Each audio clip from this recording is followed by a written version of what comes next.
My name is Irene, and I'm 56 years old. I never thought I'd be telling this story, but here I am, with trembling hands and a heart that still aches when I remember that terrible night. If you're listening to this, maybe you'll understand the pain of building something beautiful with your own hands, only to watch the people you love most try to tear it down. I've lived in this house for 32 years. 32 years of mortgage payments that came out of my waitressing tips, and later my secretary salary. 32 years of painting walls, fixing leaky faucets, and turning 4 empty rooms into a home filled with love and memories. My husband Robert and I bought this place when David was just 3 years old. It wasn't much then. Peeling wallpaper, creaky floors, a kitchen that belonged in the 1960s, but it was ours. Robert used to say I had magic in my hands. "Irene," he'd whisper while watching me hang curtains or rearrange furniture. "You can make anything beautiful." He was right, you know. I spent weekends at garage sales, finding treasures that others had discarded. That antique mirror in the hallway, $5 from Mrs. Henderson down the street. The dining room table where we shared thousands of meals, rescued from a thrift store and lovingly restored with sandpaper and endless coats of stain. Every corner of this house tells a story. The kitchen where I taught David to make pancakes on Sunday mornings, flour dusting our clothes as we laughed at his lopsided attempts. The living room where Robert and I slow danced to old records after David went to bed, dreaming of the future we were building together. The back porch where I spent countless evenings reading bedtime stories, watching my son grow from a curious toddler into a confident young man. But Robert's gone now. 3 years since cancer took him away, leaving me with memories and medical bills that swallowed our savings like a hungry beast. 3 years of learning to sleep alone in our bed, of cooking for one, of maintaining this house by myself with hands that aren't as strong as they used to be, but are still determined to preserve what we built together. If you like stories about real people facing real struggles, please subscribe to our channel. We're trying to reach 1,000 subscribers, and it really helps our work. And comment to let me know what city you're watching from. It means the world to know I'm not alone in this. David is 33 now, married to Melissa for 2 years. She's 25, beautiful in that sharp way that makes you feel outdated just by standing next to her. She has opinions about everything. My furniture is outdated, my decorating is cluttered, my cooking is too heavy. She speaks with the confidence of someone who's never had to save for months to buy a single piece of furniture or repair a broken appliance with YouTube tutorials and prayer. The problem started 6 months ago when David lost his job at the automotive plant. They said it was restructuring, but we all knew what it meant. They were moving operations overseas where labor was cheaper. David took it hard, harder than I expected. He'd always been my optimistic boy, the one who saw possibility in every setback. But this time was different. He came to me broken, angry, talking about how unfair life was, how he couldn't provide for his wife the way she deserved. "Mom," he said, sitting at my kitchen table with his head in his hands, "I need to ask you something and I hope you'll understand." I made him coffee the way he liked it since childhood. Too much sugar, just a splash of milk. I sat across from him at the table where I'd helped him with homework, where we'd planned his wedding, where Robert and I had made so many family decisions over the years. "Whatever you need, honey," I said, because that's what mothers do. We say yes before we even hear the question. "Melissa and I need a place to stay. Just temporarily, while I look for work. We can't afford the apartment anymore, and her parents—" He trailed off, but I knew. Melissa's parents lived in a retirement community in Arizona, and even if they had room, she'd never humble herself to ask. My heart clenched. Not because I didn't want to help, I would have given David anything I had, but because I knew this wasn't really his idea. I'd seen the way Melissa looked at my house, like she was already rearranging it in her mind. I'd heard her comments about how roomy it was, how convenient the location was, how it had potential if someone just updated it properly. "I don't know, sweetheart," I said carefully. "You know this house means everything to me. It's not just where I live. It's where your father and I built our life together. It's where I still feel close to him." David's face changed then, hardened in a way I'd never seen before. "So your dead husband is more important than your living son?" The words hit me like a slap. In all his 33 years, David had never spoken to me with such cruelty. This wasn't my boy talking. This was someone else. Someone influenced by a woman who'd never learned the value of what other people had sacrificed to build. "That's not fair, David, and you know it," I said. my voice shaking. This isn't about your father being more important. This is about boundaries. This is about protecting the one thing I have left that's truly mine. But he wasn't listening anymore. He was already standing up, already pulling out his phone to call Melissa, already treating my refusal like a personal betrayal instead of an act of self-preservation. Fine, he said, his voice cold as winter morning. I see where I stand. When your own son is struggling, when your own son needs help, you choose a house over family. He left that day, and something broke between us that I fear might never heal. But I knew, even as I watched him drive away, that saying yes would have broken something even more precious. My sense of self, my independence, the last pieces of dignity that I'd managed to hold on to after losing the love of my life. I had no idea that my refusal would lead to something so much worse than disappointment. I had no idea that standing up for myself would paint a target on my back, or that the son I'd raised to be honorable would soon show me just how far a desperate man will go when he's married to a woman who doesn't understand the word no.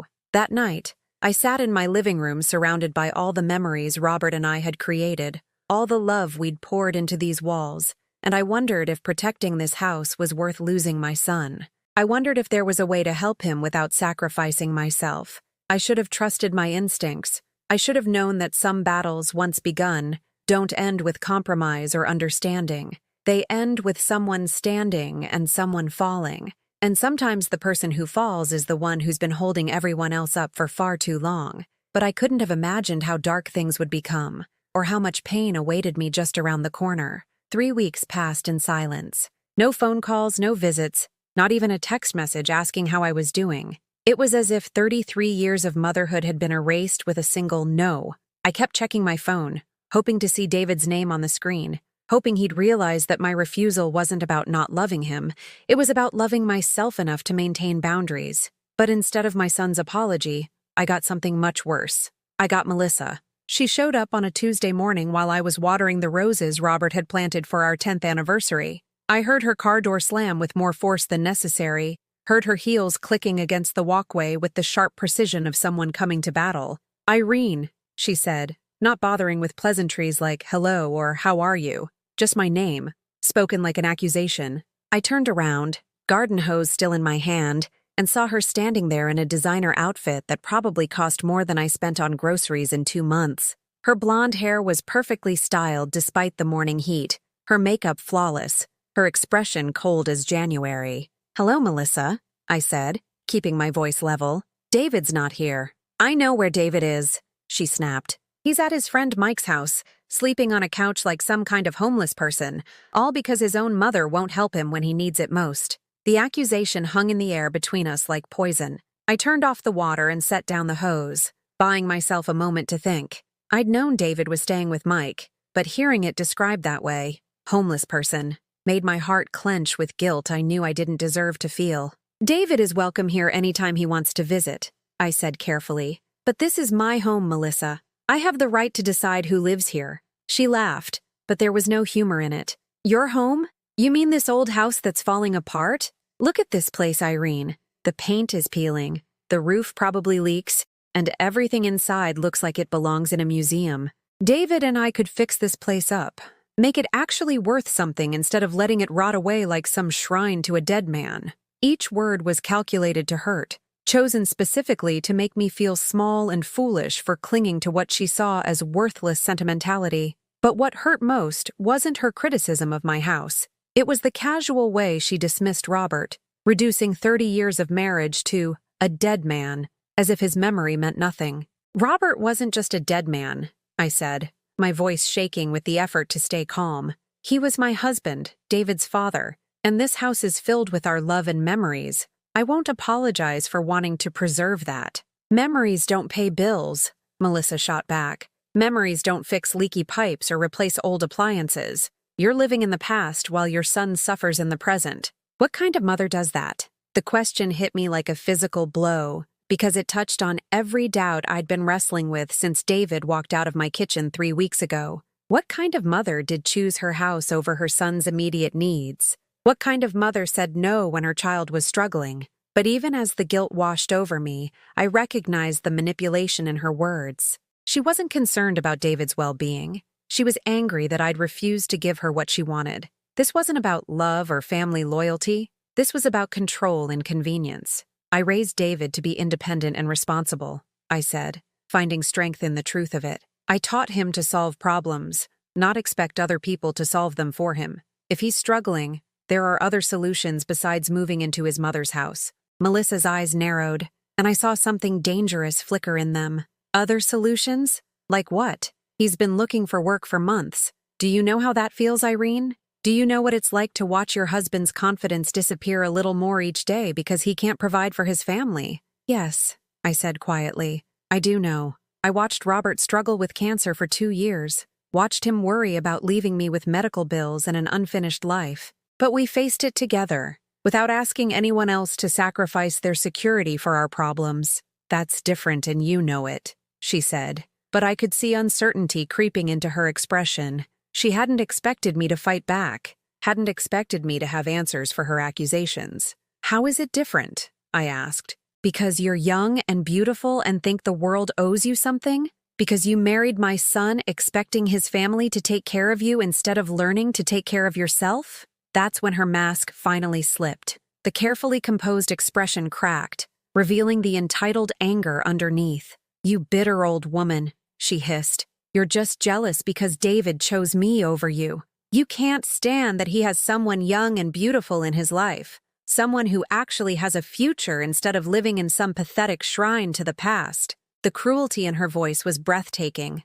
This wasn't just an argument about housing. This was character assassination, designed to make me feel ashamed of my age, my loss, my determination to maintain dignity in the face of impossible circumstances. Get off my property, I said, my voice stronger than I felt. And don't come back unless you're with David and you're both ready to apologize. She laughed again, that same cold sound that had no warmth in it. Oh, we'll be back, Irene. And when we come back, it won't be to apologize. It'll be to collect what's rightfully ours. She turned and walked away, her heels clicking against the pavement like gunshots. I stood there in my garden, surrounded by the roses Robert had planted with such love, and felt something shift inside me. Fear, maybe. Or recognition that this was bigger than a family disagreement, more dangerous than a daughter-in-law's tantrum. That afternoon, my phone rang.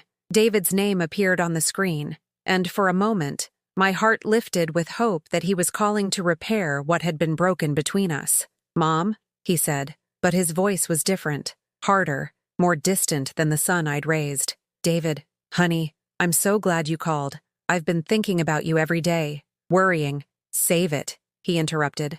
I'm calling to give you one last chance to do the right thing. Melissa told me about your conversation this morning. She said you were cruel to her, called her names, made her feel unwelcome in our family. My mouth fell open in shock. David, that's not what happened at all. She came here to attack me, to call this house worthless and dismiss your father's memory. I was defending myself. That's not how she tells it, he said, and I could hear the poison she'd dripped into his ears, the way she'd twisted every word to make herself the victim, and me, the villain. Then maybe you should ask yourself why her version makes me sound like a monster, I said, desperation creeping into my voice. You've known me for 33 years, David. Have I ever been cruel? Have I ever attacked someone who didn't attack me first? There was silence on the line, and for a moment I thought maybe I'd reached him. Maybe the son I'd raised was still in there somewhere. But when he spoke again, his voice was cold as winter rain. You have 1 week to reconsider. 1 week to decide whether your house is more important than your family. After that, don't expect to hear from me again. The line went dead, leaving me standing in my kitchen with tears streaming down my face, and the terrible realization that I was losing my son to a woman who saw manipulation as love and cruelty as strength. 1 week, 7 days to choose between my independence and my child, between self-respect and family peace, between the home I'd built with Robert and the son we'd raised together. I spent that week in agony, second-guessing every decision I'd made, wondering if I was being stubborn or strong, selfish or self-preserving. I walked through my house touching familiar objects, remembering the life Robert and I had built, trying to imagine how it would feel to share this space with people who saw it as nothing more than convenient shelter. When the week ended with no word from David, I thought the worst was over. I thought the silence meant acceptance, that he'd found another solution or come to understand my position. I was wrong. The worst was just beginning. 2 months passed in an eerie quiet that felt more ominous than peaceful. I kept expecting David to call, kept hoping he'd come to his senses, and realized that Melissa was poisoning him against the woman who'd loved him unconditionally for 33 years. But the silence stretched on, broken only by the hollow echo of my footsteps in a house that suddenly felt too big for one person. I tried to maintain my routines: grocery shopping on Tuesdays, church on Sundays, coffee with my neighbor Mrs. Patterson on Thursday mornings. But everything felt different now, tainted by the knowledge that somewhere across town, my son was building a life that didn't include me. When people asked about David, I made excuses. "He's busy with work," I'd say, or, "You know how newlyweds are." The lies tasted bitter in my mouth, but the truth was too humiliating to share. Then, on a rainy Thursday evening in October, I heard a car door slam in my driveway. My heart leaped with hope. Maybe David had finally come to make things right. But when I looked through the curtains, I saw not one car, but two: David's pickup truck and Melissa's silver sedan, both parked as if they belonged there. I opened the front door before they could knock, still hoping this was a reconciliation visit, still believing that love could overcome the poison that had infected our relationship. "David," I said, my voice breaking with relief, "I've missed you so much." But one look at his face told me this wasn't the reunion I'd prayed for. His jaw was set in that stubborn way I remembered from his teenage years, his eyes avoiding mine as if looking directly at me would weaken his resolve. Melissa stood behind him, one perfectly manicured hand resting possessively on his shoulder.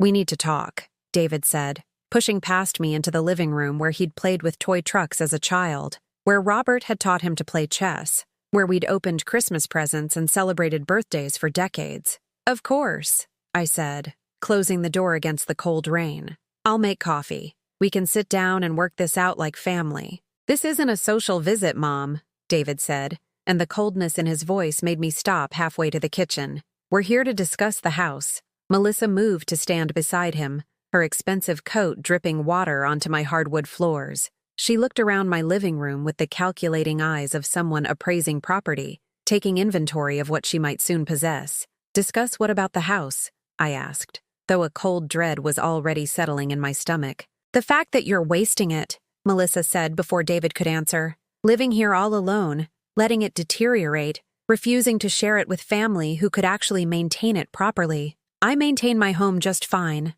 I said, defensive anger rising in my chest. "This house is in perfect condition because I take care of it." "Perfect condition?" Melissa laughed, walking over to run her finger along my bookshelf. "When was the last time you updated anything? The kitchen appliances are from the 1990s, the carpet is worn thin, and don't even get me started on that wallpaper in the hallway." Each criticism felt like a slap. She was attacking not just my decorating choices but my entire life, dismissing 30 years of making a home as nothing more than poor taste and neglect. "Those appliances work perfectly," I said, my voice shaking. "That carpet has memories embedded in every fiber. That wallpaper was the first thing Robert and I chose together when we bought this house." "Exactly," David said, speaking for the first time since his initial demand. "Everything in this house is about Dad. It's like you've turned it into some kind of museum where nothing can ever change. Nothing can ever be improved or updated or made relevant to the present."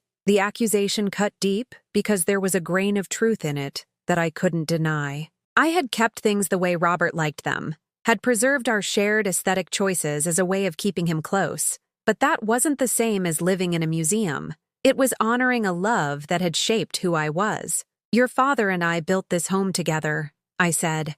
"Every choice we made was discussed. Every purchase was planned and saved for. I'm not going to erase that history just because you think it looks outdated." "But you're willing to let your son be homeless rather than share any of it," Melissa said, moving closer until she was standing directly in front of me, using her height advantage to make me feel small and cornered. "David is not homeless," I protested. "He's staying with Mike, and he could find his own apartment if he really wanted to." "With what money?" David exploded, his composure finally cracking. "Do you think I want to be sleeping on a couch at 33 years old? Do you think I want my wife to see me as a failure who can't even provide basic shelter for his family?" His pain was real, and it hit me like a physical blow. This was still my son underneath all the anger and manipulation. The little boy who used to cry when his feelings were hurt, who needed comfort and reassurance when the world felt too big and overwhelming. "Oh, sweetheart," I said, taking a step toward him. "You're not a failure. You're going through a difficult time, but that doesn't define who you are. You'll find another job. You'll get back on your feet." "When?" Melissa interrupted. "When will that happen, Irene? Next month? Next year? How long is he supposed to suffer while you sit here in your shrine to the past, hoarding space that could solve all our problems?" "This isn't hoarding," I said, but my voice lacked conviction. Her words were designed to make me doubt myself, to make my perfectly reasonable desire for independence seem selfish and cruel. "3 bedrooms," Melissa continued, walking through my living room like she was conducting a tour. "2 bathrooms, a dining room you probably use twice a year, a basement that's just storage space for junk you'll never look at again. Meanwhile, your son and his wife are crammed into one room at a friend's house, sharing a bathroom with 3 other people, eating takeout because there's no real kitchen." Each word was a tiny knife, cutting away at my confidence, making me question whether I had the right to space I wasn't using, comfort I wasn't sharing. But underneath the guilt she was manufacturing, I recognized the manipulation. This wasn't about David's comfort. This was about her desire to live rent-free in a house she hadn't earned, to play lady of the manor without paying the price of ownership. "I offered to help David find an apartment," I said weakly. "I offered to co-sign a lease, to help with the deposit." "We don't want your charity," David said, his voice hard as stone. "We want our family home. We want to be where we belong." Where you belong. The phrase stung because it implied that I didn't belong, that my 32 years of mortgage payments and maintenance and love had somehow given me less claim to this house than his 2 years of marriage to a woman who saw it as a convenience rather than a home. "David grew up here," Melissa said, as if I needed reminding. "This house is as much his inheritance as yours. More, actually, since he's the one who will carry on the family name and have children who should grow up in their grandfather's house." Children. The word hung in the air like a threat and a promise. I'd been hoping for grandchildren, dreaming of little ones running through these same rooms where David had played. But not like this. Not as weapons in a war for control of my home. "If and when you have children," I said carefully, "I hope they'll visit often and make wonderful memories here. But that doesn't mean I have to give up my home to make room for them." The look that passed between David and Melissa told me I'd said something wrong, revealed some weakness they could exploit. Melissa's smile was sharp as a blade. "Actually, Irene," she said, her voice suddenly sweet as poison honey, "I'm already pregnant, 3 months along, so we're not talking about theoretical children anymore. We're talking about your grandchild, and whether that baby will grow up knowing their grandmother or wondering why she cared more about an old house than about family." The words hit me like a freight train. Pregnant. I was going to be a grandmother, and I'd found out not through a joyful phone call or a tearful announcement, but as ammunition in an argument about real estate. My first grandchild, and instead of celebrating, I was being asked to choose between my independence and my family. I looked at David, searching his face for the son I'd raised, the man who used to call me with good news before anyone else. But all I saw was a stranger who'd learned to use my love against me, who'd stood by while his wife turned pregnancy into a weapon. "Congratulations," I whispered, because what else could I say? The joy I should have felt was poisoned by the context, the manipulation, the cruel way they'd chosen to share what should have been the happiest news of my life. "Thank you," Melissa said, and her smile was triumphant. She'd played her ace, and she knew it. "Now you understand why we need stability, why we need a real home for our growing family. Surely you can see that your grandchild's needs are more important than your attachment to material things." Material things. As if 30 years of marriage and memories could be reduced to mere objects. As if the love Robert and I had poured into these walls was nothing more than sentimental attachment to furniture and fixtures. But the worst part wasn't her dismissal of what this house meant to me. The worst part was seeing David nod in agreement, watching my son reduce his childhood home to material things, because it served his immediate needs. The weeks that followed their visit felt like living in a house made of glass, where every step I took seemed to echo with the weight of their expectations. They'd left that night without resolution, but not before Melissa had walked through every room, commenting on what needed to be fixed and updated for the baby's safety. She'd run her fingers along my windowsills, declaring them dusty, opened my kitchen cabinets to examine my dishes with the critical eye of someone already planning to replace them. "The nursery should go in the back bedroom," she'd said, standing in what had been my sewing room, the place where I'd made David's Halloween costumes and mended countless torn clothes with love and patience. "The morning light is perfect, and there's enough space for everything a baby needs." She spoke as if it were already decided, as if my home had already become theirs in some invisible transfer of ownership that required only my signature to make it official. David had stood behind her, nodding at her pronouncements like a man hypnotized, agreeing to the dismantling of his childhood home as if it held no meaning beyond its utility. I'd watched them leave that night feeling like a stranger in my own life, an unwanted tenant being shown around by the new landlords. Every object in my house, the china cabinet my mother had left me, the rocking chair where I'd nursed David through countless childhood illnesses, even the kitchen table where we'd shared 30 years of family meals, suddenly felt temporary, conditional on their approval. The pregnancy changed everything, and they knew it. How could I say no to my grandchild? How could I prioritize my own comfort over a baby who hadn't even been born yet? Every maternal instinct I possessed screamed at me to make room, to sacrifice, to do whatever was necessary to ensure my grandchild had a stable home. But underneath that natural generosity, a smaller voice whispered that this manipulation was wrong, that using an unborn baby as leverage was a cruelty I should resist. I spent sleepless nights walking through my house, touching familiar objects and wondering if each encounter might be my last as their rightful owner. The photo of Robert and me on our wedding day seemed to watch me with sad eyes, as if he were disappointed in my inability to protect what we'd built together. The garden he'd planted became my refuge, the only place where I could still feel his presence without the contamination of their demands. Mrs. Patterson from next door noticed my distress during one of our Thursday morning coffees. We were sitting on my back porch, surrounded by the roses that were beginning their autumn fade, when she asked the question I'd been dreading. "You look tired, dear," she said, her 78-year-old eyes sharp with concern. "Is everything all right with David? I haven't seen him around lately." Margaret Patterson had been my neighbor for 15 years, had brought casseroles when Robert was sick, and sat with me through the worst nights of grief after his funeral. She'd earned the right to ask difficult questions, but I wasn't ready to answer them honestly. "He's going through a difficult time," I said, the same lie I'd been telling everyone. "Job troubles, you know." But Margaret wasn't fooled. She'd raised 5 children and buried 2 husbands. She recognized the signs of family discord better than most. "Irene," she said gently, reaching across the small table to touch my hand, "I've seen that young woman of his driving by here several times,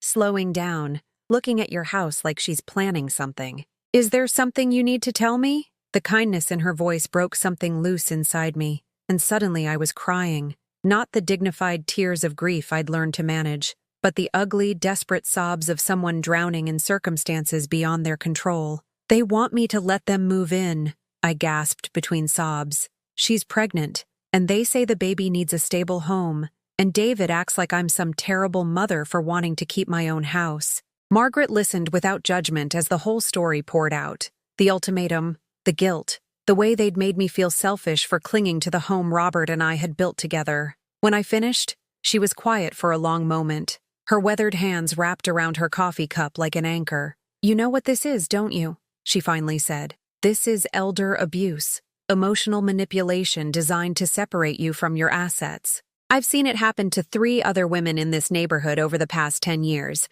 The words hit me like cold water. Elder abuse. I'd heard the term before, usually in the context of nursing homes or financial scams targeting seniors. I'd never imagined it could apply to a family situation, to a son and daughter-in-law who claimed to love me while systematically dismantling my sense of worth and autonomy. But David would never. I started to protest. "David is being manipulated too," Margaret said firmly. "That girl has him convinced that taking your house is not only acceptable but necessary. She's using his love for you against both of you, making him believe that a good son would demand his mother's sacrifice." The truth of her words settled in my chest like a stone. I'd been so focused on David's transformation, so hurt by his coldness, that I hadn't considered he might be as much a victim of Melissa's manipulation as I was. But that realization brought no comfort. If anything, it made the situation feel more hopeless. How do you fight someone who's turned your own child into a weapon against you? What am I supposed to do? I asked, feeling more lost than I had since Robert's death. If I don't give them what they want, I lose my son and grandchild. If I do give them what they want, I lose myself. Margaret squeezed my hand with surprising strength. You stand your ground, dear. You remember that you can't love someone into treating you well, and you can't sacrifice yourself into earning respect. Sometimes the most loving thing you can do is refuse to enable someone's worst behavior, but standing my ground felt impossible when every instinct screamed at me to surrender. The next week brought a new round of pressure, this time in the form of subtle social manipulation that made me question not just my decision, but my sanity. I ran into Melissa at the grocery store on a Tuesday afternoon, pushing a cart past the infant formula display with theatrical deliberateness. She was showing already, her small bump visible beneath a fitted sweater that seemed chosen specifically to advertise her condition. "Oh, Irene," she said with perfectly practiced surprise, as if our meeting were coincidental rather than carefully orchestrated. "How lovely to see you." Other shoppers moved around us, but I could feel their attention, their curiosity about this obvious family drama playing out between the cereal and baby food aisles. Melissa had chosen her venue well, public enough to prevent me from speaking honestly, but intimate enough to make whatever conversation we had feel significant to observers. "Hello, Melissa," I said, trying to keep my voice neutral. "How are you feeling?" "Tired," she said with a martyred sigh, one hand resting on her stomach in a gesture that managed to be both protective and accusatory. "It's difficult to get proper rest when you're sleeping on someone else's couch, worried about where your baby will sleep in a few months." The manipulation was so obvious it should have been laughable, but the concerned looks from other shoppers told me her performance was effective. Here was a pregnant young woman, clearly struggling, being ignored by an older woman who should be helping. "I'm sure you and David will find a solution," I said carefully, aware that every word was being evaluated by our accidental audience. "I hope so," Melissa said, her voice carrying just the right note of brave uncertainty. "David keeps saying his mother will come around, that family loyalty will win out in the end. But I'm starting to wonder if some people value their possessions more than their grandchildren." The accusation hung in the air like smoke, poisoning everything around it. I could see the judgment in nearby faces, the way people were mentally casting me as the villain in this little drama. Here was a pregnant woman being denied shelter by her baby's grandmother. What kind of heartless creature would do such a thing? "I wish you both the best," I managed to say, my face burning with shame and anger. I pushed my cart away quickly, abandoning half my grocery list rather than endure more of her public humiliation campaign. But the damage was done. Over the following days, I noticed subtle changes in how people treated me. The cashier at the grocery store, who usually chatted about the weather, processed my purchases in cold silence. Mrs. Henderson from across the street, who always waved when she saw me in the garden, suddenly found urgent tasks that required her to go inside whenever I appeared. Even Pastor Williams at church seemed distant during our usual post-service conversation. Melissa had poisoned my community against me, spreading her version of our family conflict until I became the villain in other people's stories. The isolation was crushing, but what hurt most was the realization that she'd done it deliberately, systematically destroying my support system to make me more vulnerable to her demands. The final blow came 3 days later, when David called with news that shattered what remained of my hope. "Mom," he said, his voice carrying a weariness that made him sound decades older than his 33 years. "We need to talk. Melissa had some bleeding yesterday, and the doctor says she needs to reduce stress or risk losing the baby." My heart clenched with genuine fear. Whatever I thought of Melissa, I didn't want anything to happen to my grandchild. Didn't want David to experience the kind of loss that would haunt him forever. "Is she all right?" I asked. "Is the baby—" "They're both fine for now," David interrupted. But the doctor was very clear about the stress factor. Melissa's been having anxiety attacks, crying herself to sleep every night, worried about where we're going to live when the baby comes. The manipulation was breathtaking in its audacity. She'd taken a minor pregnancy scare, the kind that happened to thousands of women every day, and transformed it into my fault. evidence that my refusal to surrender my home was literally threatening my grandchild's life. "David," I said, desperation creeping into my voice, "there are other options. You could find an apartment. I could help with the deposit." "There are no other options that work this fast," he said, cutting me off. "The baby's due in 6 months.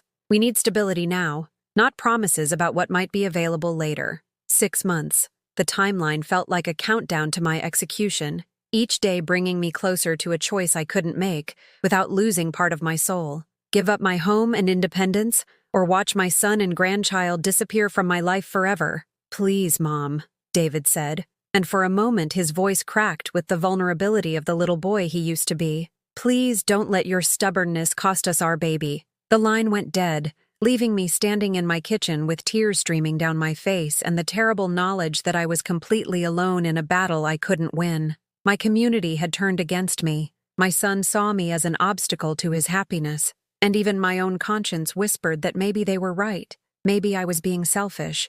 Maybe I should just surrender and hope there would be something left of myself when the dust settled. That night, I sat in Robert's chair and tried to imagine what he would tell me to do, but for the first time since his death, I couldn't hear his voice above the chaos in my head, couldn't find his wisdom in the silence he'd left behind. I woke up on Friday morning feeling different, though I couldn't immediately identify what had changed. The weight of everything, David's ultimatum, Melissa's manipulation, the community's judgment, still pressed against my chest like a stone. But underneath it all, something else was stirring. Something that felt like anger, but cleaner than rage. Something that felt like clarity, but sharper than mere understanding. I made my coffee in the kitchen where Robert had kissed me goodbye for 30 years, where David had eaten thousands of breakfasts before school, where I'd planned every major decision of my adult life. The familiar ritual grounded me, reminded me that I was still the woman who'd raised a child alone while working 2 jobs, who'd nursed a husband through terminal illness without losing her mind, who'd rebuilt her life from scratch at 53 when death stole her partner and left her with memories and mortgage payments. That woman, the real Irene, had been buried under months of guilt and self-doubt, silenced by voices that told her she was selfish for wanting to keep what she'd earned. But as I stood in my kitchen, drinking coffee from the mug Robert had given me for my 40th birthday, I remembered something important. I had survived worse things than this. The phone rang at 8:30, and David's name appeared on the screen. I let it ring 3 times before answering, using those few seconds to steady myself for whatever new crisis Melissa had manufactured overnight. "Hello, David," I said, my voice calmer than it had been in weeks. "Mom, thank God," he said, and I could hear genuine relief in his voice. "I was worried when you didn't answer right away. Listen, Melissa's feeling better today, but the doctor wants her on bed rest for the next few weeks. We really need to settle this housing situation before she gets more stressed out." The familiar pattern of manipulation was so obvious now that I almost laughed. Crisis, guilt, demand, repeat. They'd been using the same playbook for months, and I'd been too emotionally overwhelmed to recognize it for what it was. A calculated campaign to wear down my resistance until surrender felt like my only option. "I'm glad she's feeling better," I said, meaning it despite everything. "Being pregnant can be scary." "It is scary," David agreed quickly, probably thinking he'd found an opening. "That's why we need certainty, Mom. We need to know where we're going to live, how we're going to provide a stable environment for the baby." "You will," I said with surprising confidence. "You'll figure it out because you're smart and capable and resourceful. You always have been." There was a pause on the line, as if my unexpected positivity had disrupted whatever script he'd prepared for this conversation. "What do you mean?" he asked cautiously. "I mean you're going to solve this problem the way adults solve problems, by taking responsibility for your own circumstances instead of expecting other people to sacrifice their security for yours." The words felt foreign coming out of my mouth after months of apologizing and self-doubt, but they also felt true in a way that cut through all the confusion I'd been carrying. "Mom, we've been over this," David said, his voice hardening. "There aren't any good options available in our price range, and with the baby coming, there are always options," I interrupted, surprising both of us. "They just might not be the options you prefer. You could rent a 1-bedroom apartment and turn the living room into a nursery. You could move to a less expensive neighborhood. You could ask Melissa's parents for help. You could take a temporary job, any job, to cover basic expenses while you look for something better. Each suggestion was met with silence, and I realized David had become so accustomed to viewing my house as the solution to all their problems that he'd stopped considering alternatives. Or maybe Melissa had convinced him that alternatives were beneath them, that accepting anything less than what they wanted was a form of failure. "Those aren't real solutions," he finally said. "Those are just ways to make poverty more comfortable." "And what I'm offering isn't a real solution either," I said, feeling my way toward a truth I'd been avoiding. "It's a way for you to avoid dealing with your problems by making them my problems instead." "That's not—" he started to protest. "David, listen to me," I said, my voice firm but not unkind. "I love you more than my own life. I would die for you without hesitation. But what you're asking me to do isn't about love. It's about control. It's about taking away my independence, my security, my sense of home, so that you don't have to face the uncomfortable reality of building your own life from scratch." "You're being dramatic," he said, but I could hear uncertainty creeping into his voice. "Am I? You want me to give up my bedroom so you can have privacy. You want me to give up my sewing room so the baby can have a nursery. You want me to share my kitchen, my living space, my utilities, my peace of mind, all so you can avoid the inconvenience of finding your own place." "It's not inconvenience, it's impossibility," David shot back. "Do you know what apartments cost now? Do you know how much a security deposit runs in this market? Then maybe you should have thought about that before you decided to have a baby," I said, the words escaping before I could stop them. The silence that followed was profound, electric with shock and hurt. I'd crossed a line I couldn't uncross, said something that revealed the anger I'd been suppressing for months, but instead of feeling guilty, I felt relieved. Finally, honesty. Finally, the acknowledgement that having a baby was a choice that came with responsibilities, not an emergency that required other people to sacrifice their stability. "I can't believe you just said that," David whispered. "I can't believe it took me this long to say it," I replied. "You're 33 years old, David. When I was your age, I had a 3-year-old child, a mortgage, and a husband who'd just been diagnosed with cancer. I didn't run to my parents demanding they solve my problems. I figured it out because that's what adults do." "Times were different then," he said weakly. "No, they weren't. Money was tight, jobs were uncertain, life was hard. The only difference is that I accepted responsibility for my choices instead of looking for someone else to bear the consequences." I heard voices in the background. Melissa talking to David in urgent whispers, probably telling him to hang up, to cut off contact with the unreasonable woman who dared to prioritize her own well-being over their convenience. "Melissa says you're being cruel," David said, his voice distant now, as if he were reading from a script she'd handed him.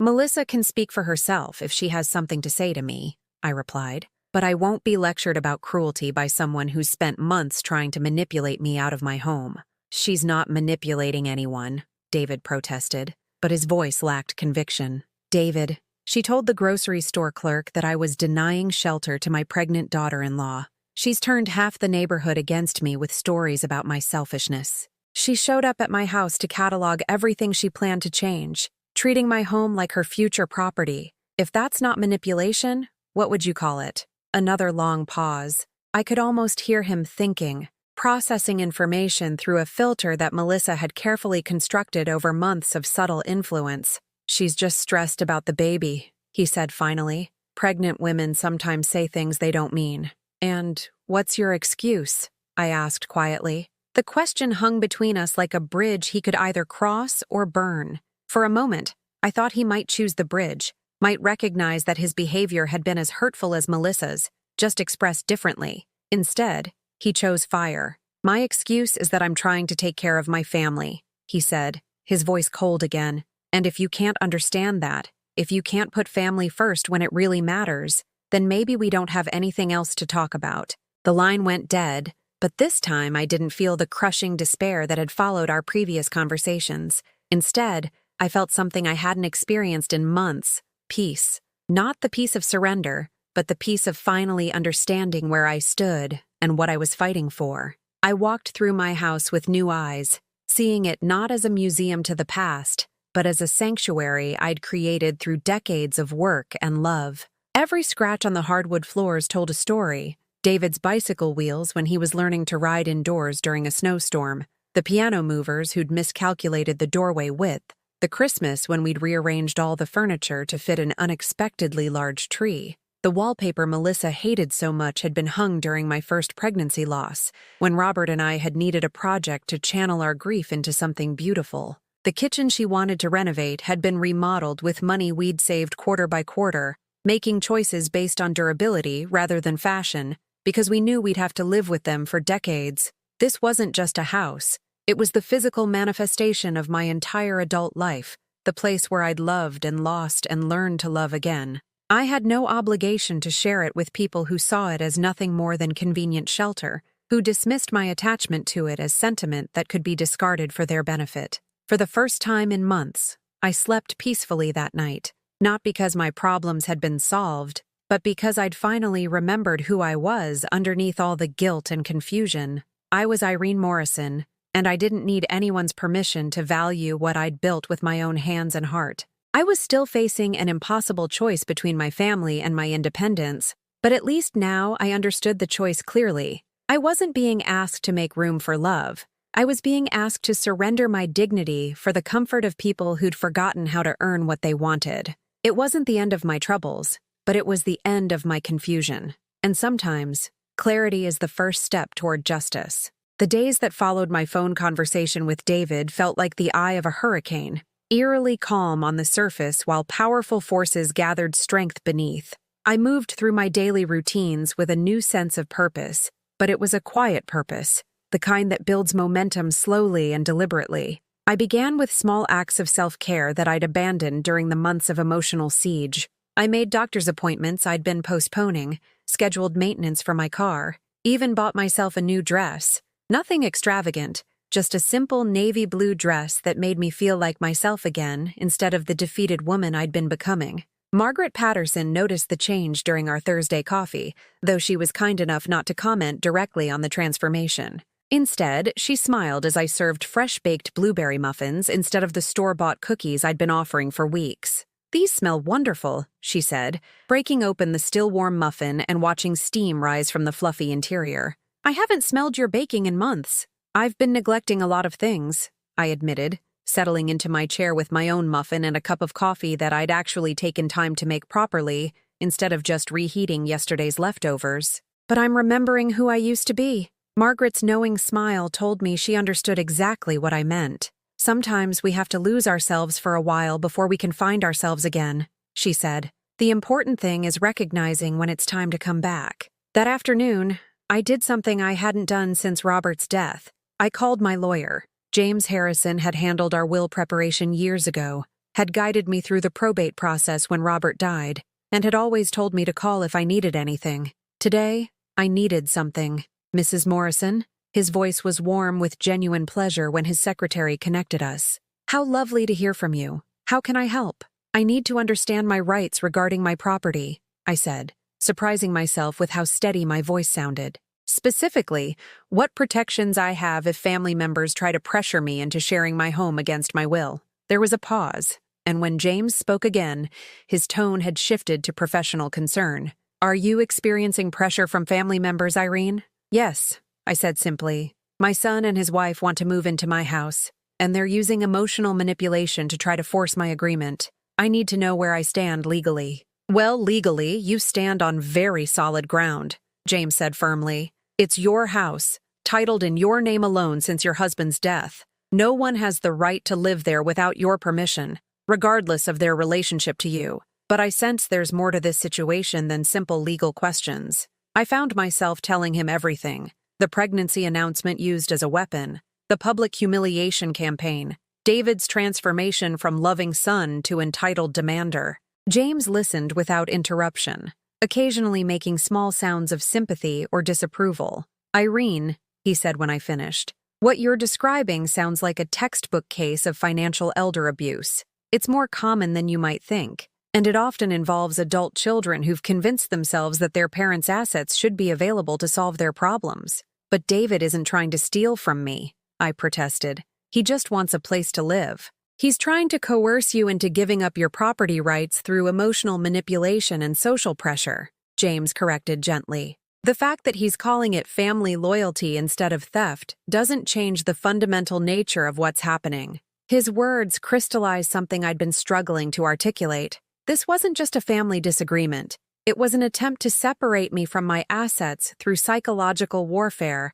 disguised as moral obligation. "What are my options?" I asked. "First, document everything," James advised. "Keep records of conversations, save voicemails, write down dates and details of every interaction. If this escalates, you'll want a clear timeline of events." "Do you think it will escalate?" I asked, though part of me already knew the answer. People who are comfortable using manipulation and social pressure to get what they want rarely stop when those tactics fail, he said carefully. "I hope I'm wrong, but you should be prepared for things to get more difficult before they get better." After I hung up, I sat in my kitchen with a yellow legal pad and began writing down everything I could remember from the past few months. The dates of visits, the content of phone calls, Melissa's comments about what she planned to change in my house, David's increasingly aggressive demands. Seeing it all laid out chronologically was shocking. The pattern of escalation was so clear, so deliberate, that I wondered how I'd failed to recognize it in real time. But I knew how. Grief had made me vulnerable. Loneliness had made me desperate for family connection, and love had made me willing to accept behavior I would never tolerate from strangers. They'd weaponized my natural maternal instincts against me, using my desire to help David as a way to extract concessions I would never have made for anyone else. That evening, I did something else I hadn't done in months. I called my sister Linda in Phoenix.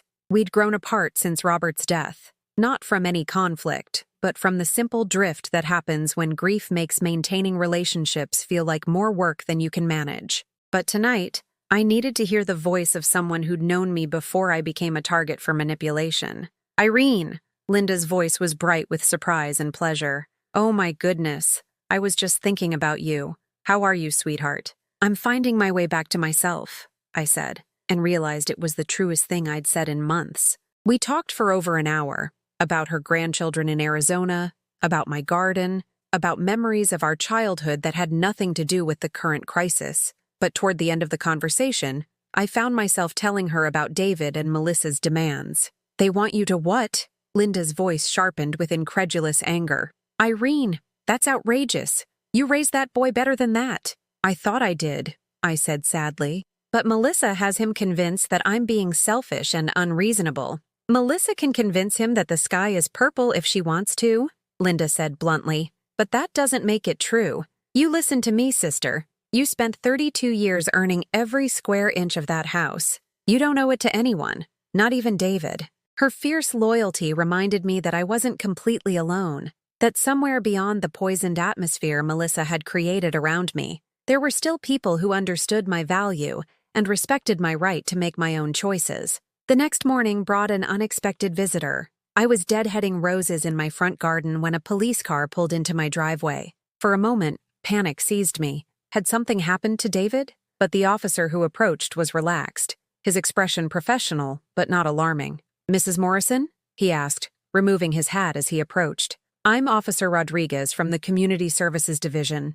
I wanted to check in with you about some concerns that have been reported." "Concerns?" I asked, though my stomach was already sinking with the understanding of what this must be about. "We received a call from someone worried about your welfare," he explained carefully. "They suggested you might be isolated, possibly experiencing depression or confusion that could affect your decision-making ability." The manipulation was breathtaking. They'd called the police on me, painting my refusal to surrender my house as evidence of mental instability. It was a new level of cruelty, an attempt to use official authority to reinforce their claims that I wasn't capable of making my own decisions. "Who called?" I asked, though I already knew. "I can't share that information," Officer Rodriguez said apologetically, "but I can tell you that you seem perfectly competent to me." "Are you experiencing any pressure from family members regarding your living situation?" The question was asked with practiced neutrality, but I could hear the real concern beneath it. He'd probably seen this scenario before,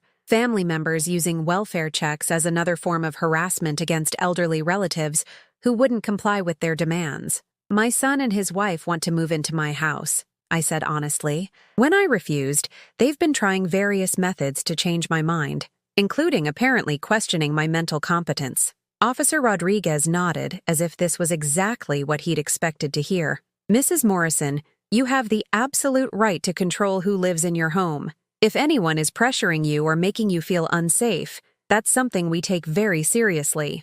I don't feel unsafe, I said, and realized it was true. For the first time in months, I felt secure in my own skin, protected by the clarity of understanding exactly what I was dealing with. Good, he said, handing me a card with contact information. But if that changes, please don't hesitate to call. And Mrs. Morrison, trust your instincts. You know the difference between family love and family manipulation better than anyone else does.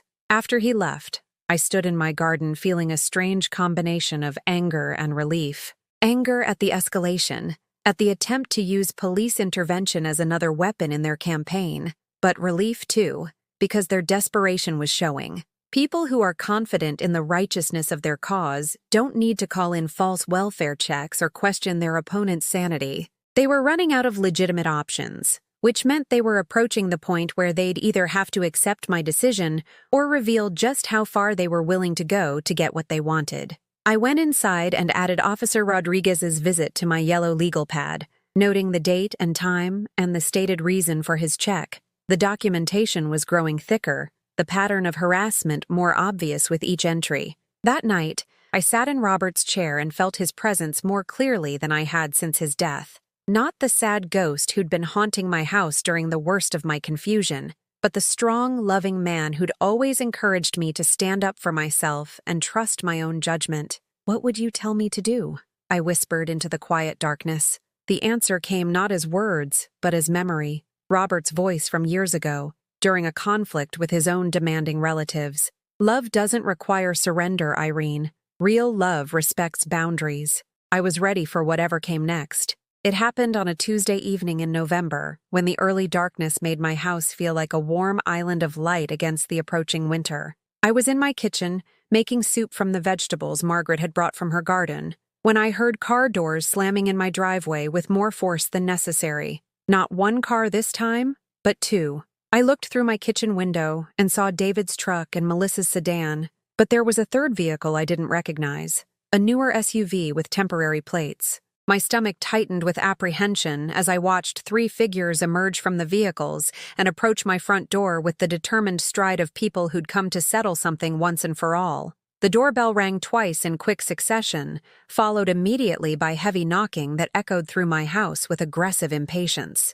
I dried my hands on my kitchen towel, straightened my shoulders, and walked to the front door with the calm dignity I'd been practicing for weeks. Through the peephole, I could see David and Melissa flanked by a man I didn't recognize, tall, broad-shouldered, with the kind of aggressive posture that suggested he was used to intimidating people into compliance. Melissa's father, I realized, probably called in as reinforcement when their other tactics had failed. I opened the door but left the security chain engaged, creating a gap just wide enough for conversation but narrow enough to maintain a barrier between us.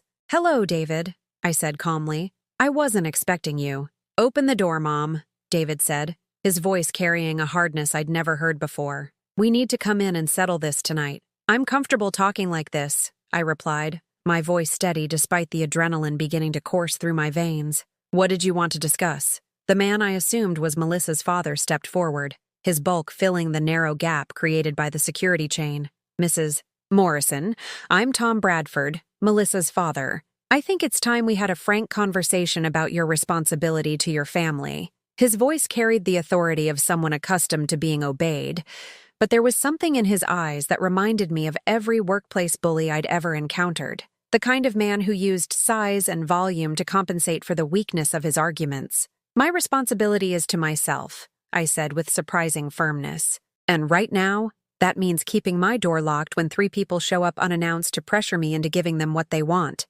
"This is ridiculous," Melissa said, pushing forward until her face was visible in the gap. "We're family, Irene. Family doesn't lock doors against each other. Family doesn't try to steal each other's homes either," I replied, and the directness of my words seemed to shock them into momentary silence. Tom Bradford's face darkened with anger. "Nobody's stealing anything. We're talking about a reasonable arrangement that benefits everyone involved." "Reasonable for whom?" I asked. "Certainly not for me. I'm being asked to give up my privacy, my independence, and my security so that three adults can avoid the inconvenience of solving their own housing problems." It's not an inconvenience. It's an impossibility, David said, his voice rising with frustration. Do you want your grandchild to be homeless? My grandchild won't be homeless, I said with absolute certainty, because responsible parents find ways to house their children without demanding that other people sacrifice their stability. That's when Tom Bradford made the mistake that changed everything. His face contorted with rage at my continued resistance, and he took a step back from the door. This is enough, he snarled. You stubborn old woman. You're going to open this door and listen to reason, or we're going to make you listen. He raised his foot and kicked my front door with violent force. The wood splintered around the security chain, and the door flew open so suddenly that I stumbled backward into my hallway. The three of them pushed inside like an invading army, bringing cold air and hostile energy into my sanctuary. Get out, I said, my voice shaking but determined. Get out of my house right now. We're not going anywhere until you sign over temporary custody of this house, Tom Bradford said, pulling a folded document from his jacket pocket. My daughter needs a stable home for her baby, and you're going to provide it. The audacity was breathtaking. They'd come prepared with legal documents, planning to coerce me into signing away my rights to my own home. This wasn't desperation anymore. This was premeditated theft disguised as family intervention. I'm not signing anything, I said, backing toward my kitchen where my phone was charging on the counter. Yes, you are, Tom Bradford said, following me with menacing determination. Because if you don't, we're going to make your life so miserable that you'll beg us to take this house off your hands. That's when David did something that broke my heart completely. Instead of restraining his father-in-law, instead of protecting the woman who'd raised him with nothing but love and sacrifice, he nodded in agreement. Mom, just sign the papers, he said, his voice cold as winter rain. Stop making this harder than it has to be. David, I whispered, staring at the stranger wearing my son's face. How can you let him threaten me? How can you stand there and watch him break into my home? He didn't break in, David said, but his voice lacked conviction. The door was unlocked. The lie hung in the air between us, so blatant and shameless that even Melissa looked uncomfortable. My own son was lying to justify violence against me, rewriting reality to make my victimization seem acceptable. I reached for my phone, but Tom Bradford was faster. He grabbed my wrist with enough force to leave bruises, his grip painful and deliberately intimidating. Put the phone down, he ordered. Nobody's calling anyone until we settle this. That's when something inside me finally snapped. Not with rage or hysteria, but with absolute clarity about what I was facing. These weren't family members asking for help. They were criminals attempting robbery with the thin veneer of legal documentation. Take your hands off me, I said, my voice carrying a strength I didn't know I possessed. And get out of my house before I have you arrested for assault and breaking and entering. Tom Bradford's grip tightened, and I saw something dangerous flicker in his eyes. You're not calling anyone, old woman. You're going to sit down and sign these papers, and then we're going to discuss how this living arrangement is going to work. Like hell I am, I said, and used the self-defense technique Robert had taught me years ago. A sharp upward strike with my free hand that connected with Tom Bradford's nose and forced him to release my wrist. He staggered backward, blood streaming from his nose, his eyes wide with shock that a helpless old woman had fought back effectively. You crazy bitch, he snarled, reaching for me again. But before he could grab me, a voice from my doorway stopped everyone in their tracks. Police! Hands where I can see them! Officer Rodriguez stood in my broken doorway, his weapon drawn, his eyes taking in the scene with professional assessment. Behind him, I could see Margaret Patterson on my front lawn, her phone still in her hand from making the call that had brought salvation. Thank God, I breathed, my knees finally giving out as adrenaline and relief flooded through my system. The next few minutes passed in a blur of official authority and desperate explanations. Tom Bradford tried to claim they'd been invited inside, that this was just a family disagreement that had gotten out of hand. David stammered about concern for my mental health, about just wanting to help me understand what was best for everyone involved. But Officer Rodriguez had seen the broken door, had witnessed Tom Bradford's bloody nose and aggressive posture, had heard Margaret's account of 3 people forcing their way into my home despite my obvious distress. Ma'am, he said to me as his partner arrived and began taking statements. Are you injured? Do you need medical attention? I looked down at my wrist, where finger-shaped bruises were already beginning to form. evidence of assault that couldn't be explained away as family concern. "I think I need to press charges," I said, my voice steady despite everything that had happened. Tom Bradford's face went white as he realized the legal implications of what he'd done. Assault, breaking and entering, attempted coercion. These weren't family disputes that could be dismissed with counseling and apologies. These were felonies that carried real consequences. "Wait," David said desperately, finally understanding that his compliance with this insanity was about to destroy his life along with mine. "Can't we work this out? Can't we just forget this happened?" I looked at my son, really looked at him, and saw not the man I'd raised, but the shell of a person who'd allowed himself to become a weapon against the woman who'd loved him unconditionally for 33 years. "No, David," I said quietly. "We can't just forget this happened. Because if I let this go, if I pretend this was acceptable, then next time you'll bring more people, use more force, and justify even worse behavior as being for my own good." Officer Rodriguez nodded approvingly. "Mrs. Morrison is making the right choice," he said. "This kind of escalation rarely stops on its own." As they led Tom Bradford away in handcuffs, as Melissa sobbed about how this would ruin everything, as David stared at me with a mixture of shock and betrayal, I felt something I hadn't experienced in months. Justice. Finally, consequences for actions. Finally, protection for the victim instead of accommodation for the victimizers. The truth had won, and I was still standing. The weeks that followed the arrests, moved with the inexorable rhythm of justice, finally awakened. Tom Bradford was charged with assault, breaking and entering, and attempted coercion of an elderly person, charges that carried serious penalties and couldn't be dismissed as family misunderstandings. David faced charges for complicity and criminal trespass, while Melissa discovered that pregnancy didn't provide immunity from the legal consequences of participating in home invasion. I testified in court 3 times, my voice steady as I read from the yellow legal pad that had documented months of escalating harassment. The prosecutor, a sharp-eyed woman named Sarah Chen, who specialized in elder abuse cases, presented my case with the methodical precision of someone who'd seen this pattern before and understood its significance. "Your Honor," she said during Tom Bradford's sentencing hearing, "this case represents a textbook example of financial elder abuse, where family members use emotional manipulation, social pressure, and ultimately violence to separate elderly victims from their assets. Mrs. Morrison's courage in pressing charges sends an important message that such behavior will not be tolerated, regardless of family relationships." Tom Bradford received 18 months in prison and a restraining order that prohibited him from coming within 500 feet of my property. David received probation and court-ordered counseling, but the real punishment was the look in his eyes when the judge told him he was lucky his mother had chosen mercy over the maximum prosecution she could have demanded. Melissa's case was more complex because of her pregnancy, but she received community service and anger management classes, along with her own restraining order. The judge's words to her were particularly pointed. "Using your unborn child as a weapon against your husband's family is not motherly love. It's manipulation of the cruelest kind."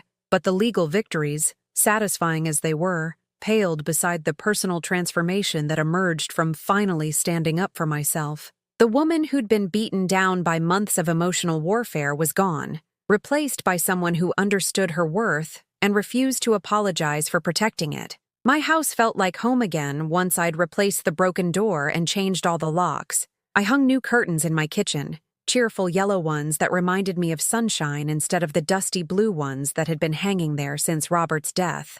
I painted my bedroom walls a soft lavender color that made me smile every morning when I woke up. These weren't major changes, but they were mine, chosen by me for my pleasure alone. Margaret Patterson became more than just a neighbor during those recovery weeks. She became the sister I'd never had, someone who understood that healing required both time and celebration. She helped me replace the flowers in my garden that had been trampled during the invasion, and we planted new rose bushes that would bloom in spring as symbols of resilience and renewal. "You know what I admire most about you?" Margaret said one afternoon as we worked together in the dirt, our hands stained with soil and our faces warm with autumn sunshine. "You didn't let them break you. Even when it looked impossible, even when everyone was against you, you held on to who you were." "I almost didn't," I admitted, remembering the dark nights when surrender had seemed like the only way to end the pain. There were times when I thought maybe they were right. Maybe I was being selfish and stubborn. But you weren't, Margaret said firmly. You were being human. You were protecting the life you'd built through decades of work and love. That's not selfishness. That's self-respect. 3 months after the trials, I received an unexpected visitor. I saw the familiar pickup truck in my driveway and felt a familiar tightness in my chest. But this time it wasn't fear. It was sadness mixed with hope that perhaps my son had finally come to his senses. David stood on my front porch looking older than his 33 years, his face drawn with exhaustion, and what I hoped was genuine remorse. He'd lost weight, and there were dark circles under his eyes that spoke of sleepless nights wrestling with consequences he'd never anticipated. "Hello, David," I said, opening the door but remaining in the doorway. The restraining order had expired, but my caution hadn't. "Mom," he said, his voice barely above a whisper, "I know I don't have the right to ask, but could we talk? Please?" I studied his face, looking for signs of the manipulation I'd learned to recognize, but all I saw was a broken man who'd finally understood what he'd lost through his choices. "We can talk on the porch," I said, stepping outside and closing the door behind me. I wasn't ready to invite him back into my sanctuary, might never be ready for that, but I was willing to listen. "I came to apologize," he said, settling into one of the porch chairs where he'd sat as a child, listening to bedtime stories and planning adventures. Not to ask for anything, not to make excuses, just to say I'm sorry for what I did to you. "What specifically are you sorry for?" I asked, because I'd learned that real apologies required specificity, not just general expressions of regret. David took a shuddering breath. "I'm sorry for prioritizing Melissa's wants over your rights. I'm sorry for letting her manipulate me into attacking you emotionally and financially. I'm sorry for standing by while Tom Bradford broke into your house and assaulted you.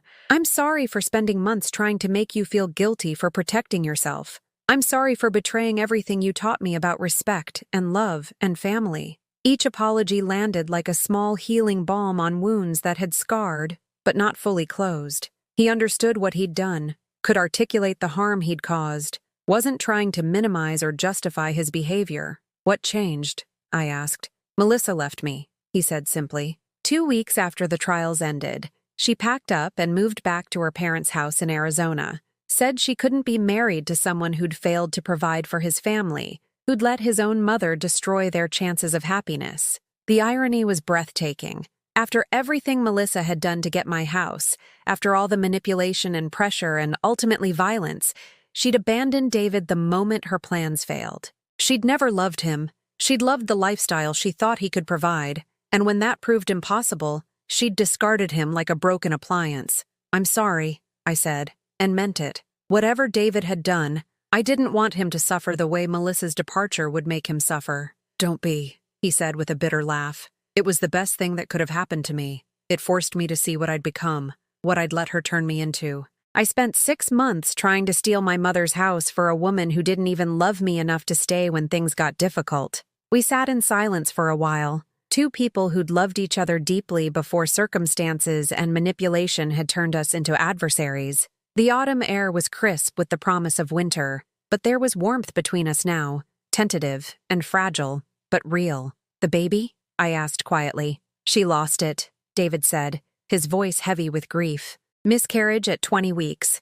The doctors said it wasn't related to stress, just one of those things that happens. But I can't help wondering if all the anger and fighting and legal troubles—" He didn't finish the sentence, but I understood. Whatever I thought of Melissa, I grieved for the grandchild I'd never meet, for the loss that would haunt David for the rest of his life. "I'm so sorry, sweetheart," I said, reaching over to touch his hand for the first time in almost a year. "I know how much you wanted to be a father." "I still do," he said, looking up at me with eyes that reminded me of the little boy he'd once been. "But I want to be the kind of father you raised me to be, not the kind of man I became when I let someone else's priorities override my own values." We talked for another hour, not about reconciliation or forgiveness. Those things would take time, if they came at all, but about understanding and acceptance. David told me he was getting counseling, working to understand how he'd lost himself so completely. I told him about the legal advocacy work I'd started doing with Sarah Chen's office.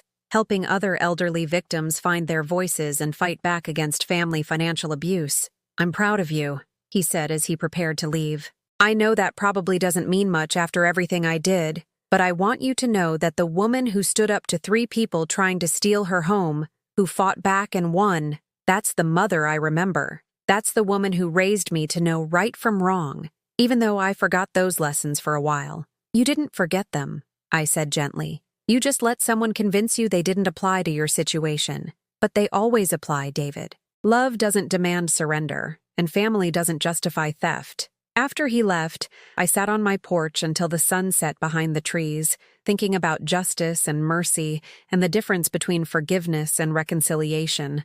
I might someday forgive David completely. In fact, I already had in my heart. But trust would be earned slowly, if at all, and my door would remain locked to anyone who saw my kindness as weakness to be exploited. That night, I called Linda in Phoenix and told her about David's visit, about the apology and the loss and the long road that might lead back to some form of relationship. Do you think you'll let him back into your life? She asked. Maybe, I said, looking around my living room where every object reflected my choices, my values, my right to determine my own destiny. But it will be on my terms when I'm ready, and only if he proves he's learned the difference between asking for help and demanding surrender. 6 months later, I was in my garden planting tomatoes when I heard a car door close gently in my driveway. David stood by his truck holding a small potted plant, a rose bush with yellow blooms that caught the morning sunlight like captured joy. I know you're probably busy, he said carefully, but I thought you might like this for your garden.